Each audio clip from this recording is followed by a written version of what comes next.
Hello friends, welcome to my channel. आज मैं आपसे law of diminishing marginal utility को डिस्कस करने वाला हूँ। तो इसके अंदर मैं आपको सबसे पहले मीनिंग बताऊंगा कि law of diminishing marginal utility क्या कहता है। फिर उसके बाद मैं आपको इसका एक शेड्यूल दिखाऊंगा एंड इसका ग्राफ भी दिखाऊंगा, जिससे आपको एक बेटर अंडरस्टैंडिंग मिलेगी। देन उसके बाद हम उस शेड्यूल को काफ़ी अच्छे से एक्सप्लेन करेंगे स्टेप बाय स्टेप।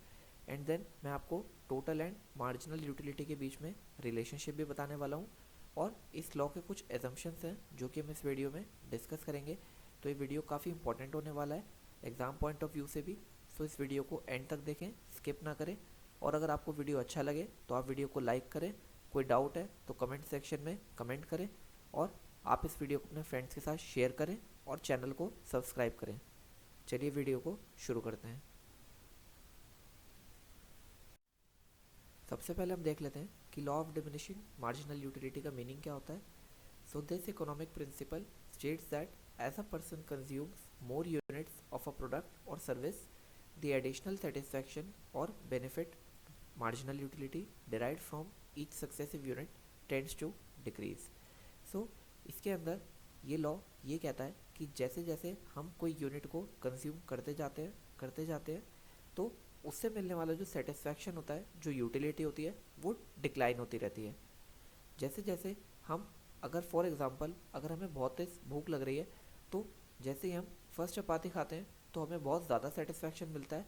उसके बाद जब हम सेकंड चपाती खाते हैं तो हमें उससे थोड़ा कम सेटिस्फैक्शन मिलता है, और जब हम एक और कंज्यूम करते हैं तो हमें उससे भी कम सेटिस्फैक्शन मिलता है।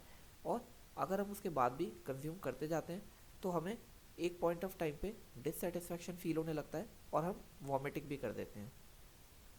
So, in other words, the more you have of something, the less you want additional units of it. तो जितना ज़्यादा हम कंज्यूम करेंगे तो हमें उतनी ही कम रिक्वायरमेंट होगी फिर उसके बाद उस यूनिट्स को कंज्यूम करने की, because this satisfaction gain from each extra unit diminishes. जैसा कि मैंने आपको बताया कि जैसे जैसे हम यूनिट्स को कंज्यूम करते जाते हैं हमारा सेटिस्फैक्शन लेवल कम होता रहता है।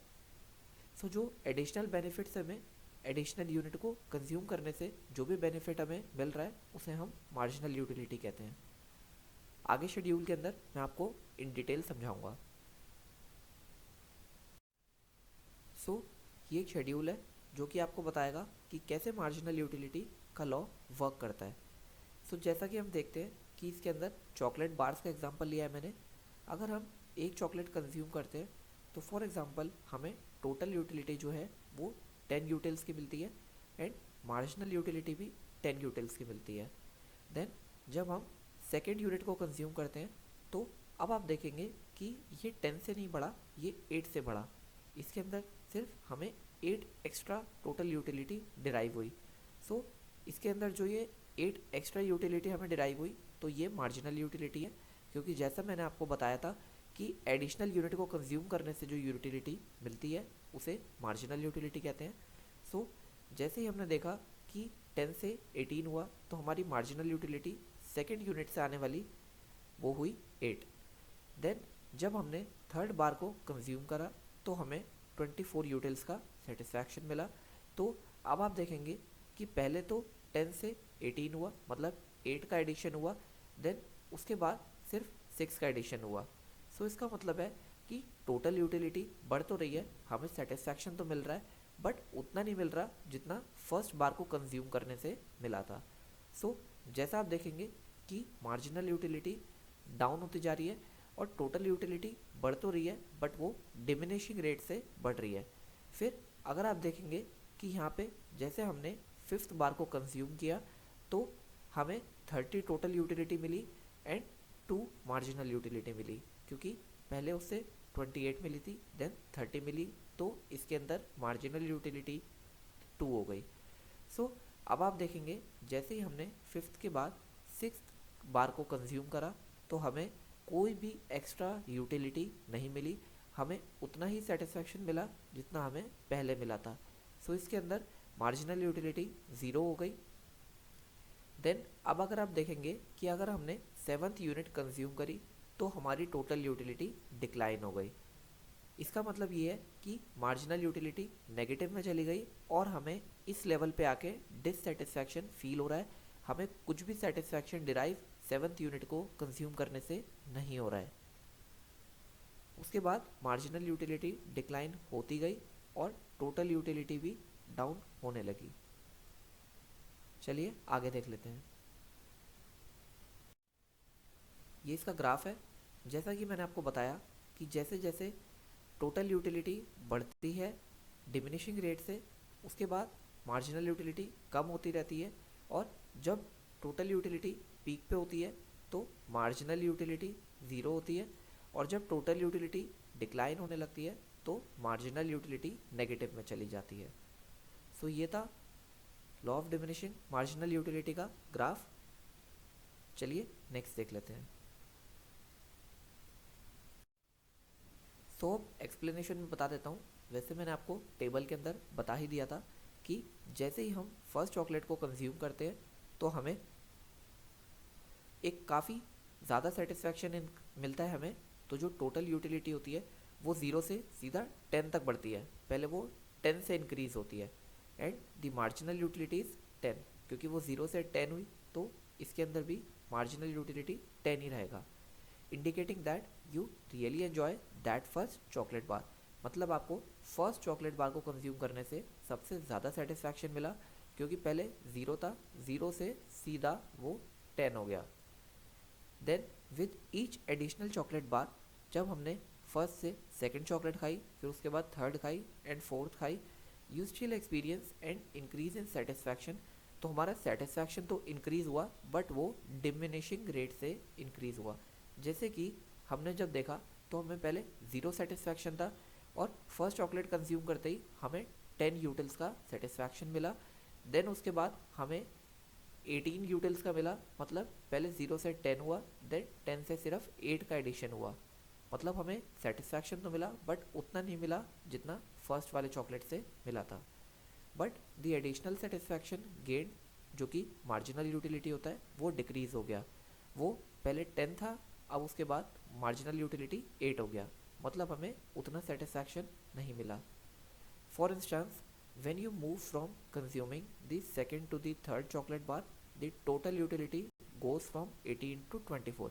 फिर जब हमने थर्ड यूनिट कंज्यूम करा तो हमें 18 से 24 का सेटिस्फैक्शन मिला, एंड मार्जिनल यूटिलिटी कम होने लगी। पहले वो 8 थी, उसके बाद फिर वो 6 हो गई।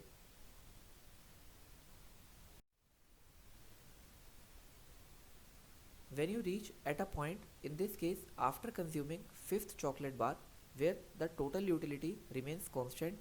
अब हमने शेड्यूल के अंदर देखा था कि टोटल यूटिलिटी कांस्टेंट हो गई थी 30 के अंदर, and the marginal utility decreases to 0। Marginal utility गिरते गिरते 0 पर आ गई थी और टोटल यूटिलिटी कांस्टेंट हो गई थी। इससे हमें ये पता चलता है कि हम अब कोई भी एडिशनल सेटिस्फैक्शन गेन नहीं कर रहे हैं ज़्यादा चॉकलेट्स को कंज्यूम करने से। And beyond that point, if you continue to consume more chocolate bar 6 to 7, 7 to 8 and so on, अगर हम उसके बाद भी चॉकलेट्स को कंज्यूम करते रहे, you will start to experience negative marginal utility. So total utility भी डिक्लाइन होने लगा, एंड मार्जिनल यूटिलिटी भी नेगेटिव में चला गया। इसका मतलब ये है कि हमें अब डिससेटिस्फैक्शन फील हो रहा है, सेटिस्फैक्शन हमें फील नहीं हो रहा है। This means that eat additional chocolate bar you eat reduces your total satisfaction. अब वो सेटिस्फैक्शन को रिड्यूस करेगा, हमें डिससेटिस्फैक्शन फील होगा जब हम ज़्यादा चॉकलेट्स को कंज्यूम करेंगे। For example, when you move from 8 to 9 chocolate bar, the total utility drops to from 24 to 18, and marginal utility is -6. -6 means that we are feeling dissatisfaction. So the inclusion of negative marginal utility illustrates that the law of diminishing marginal utility holds true. So जैसा हमने negative marginal utility के अंदर देखा, तो हमने ये पाया कि जो law of diminishing marginal utility है वो काफ़ी सही काम कर रहा है, showing how excessive consumption of a good can lead to reduce satisfaction and even dissatisfaction. ये लॉ हमें ये बताता है कि जब हम ज़्यादा से ज़्यादा यूनिट्स को कंज्यूम करते जाते हैं तो हमारा सेटिस्फैक्शन रिड्यूस होता रहता है, और एक टाइम पे जब हम ओवर कंज्यूम कर लेते हैं तो हमें रिड्यूस सेटिस्फैक्शन और डिससेटिस्फैक्शन फील होता है। अब हम देख लेते हैं कि total utility and marginal utility के बीच में क्या रिलेशनशिप होता है। When marginal utility falls but is positive, total utility increases in diminishing manner. So जैसा कि हमने देखा कि जब टोटल यूटिलिटी 0 था तब मार्जिनल यूटिलिटी 0 था।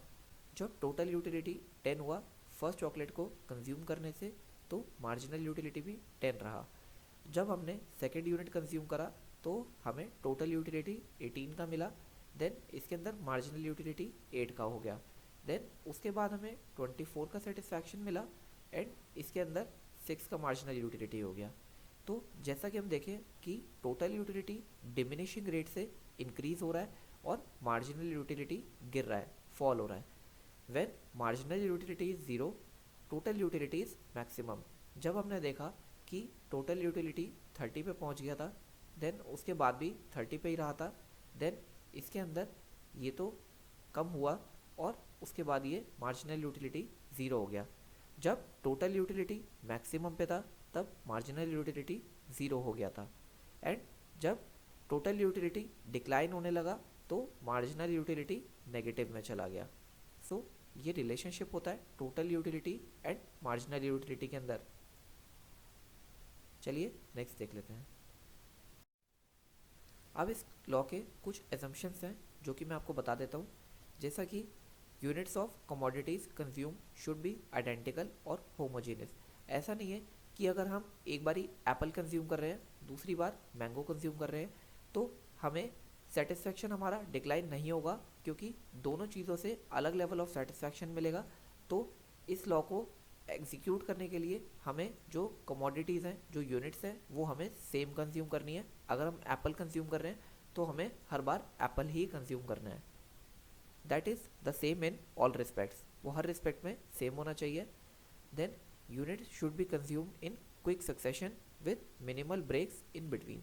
अब अगर हम देखें कि अगर हम एक एप्पल को सुबह 5 बजे खा रहे हैं, देन एक एप्पल को फिर उसके बाद सीधा 9 बजे खा रहे हैं, तो ये लॉ वर्क नहीं करेगा।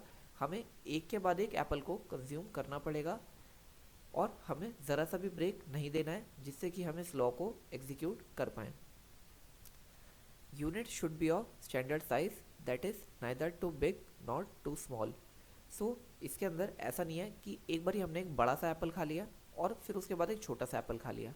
जो साइज़ हमने पहले कंज्यूम करा था वही साइज़ हम दूसरी बार भी कंज्यूम करेंगे, और वो ज़्यादा छोटा नहीं होना चाहिए और ना ज़्यादा बड़ा होना चाहिए, वो एक स्टैंडर्ड साइज़ का होना चाहिए और हमें उसी साइज़ का एप्पल हर बार कंज्यूम करना है। एप्पल मैंने आपको एग्जाम्पल के लिए समझाया है। देन उसके बाद the taste of the consumer should be constant. जो कंज्यूम का टेस्ट है वो कांस्टेंट रहना चाहिए। Then there should be no change in the price of substitute goods. Substitute goods के प्राइस में कोई भी चेंज नहीं आना चाहिए।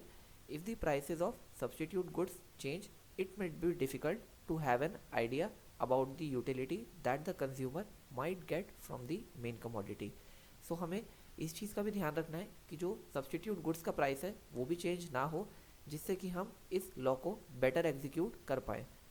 And the utility is measurable. Utility measurable होनी चाहिए, जैसा कि मैंने आपको कार्डिनल अप्रोच में पढ़ाया था कि हम यूटिल्स में यूटिलिटी को मेजर कर सकते हैं।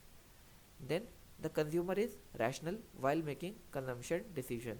सो कंज्यूमर जो है वो रैशनल होना चाहिए। जब भी वो इस लॉ को एग्जीक्यूट कर रहे हैं हम, तो हमें एक रैशनल कंज्यूमर के ऊपर ही इस लॉ को अप्लाई करना है। सो आई होप आपको वीडियो पूरा अच्छे से समझ में आया होगा। Thanks for watching my video. Keep watching and growing.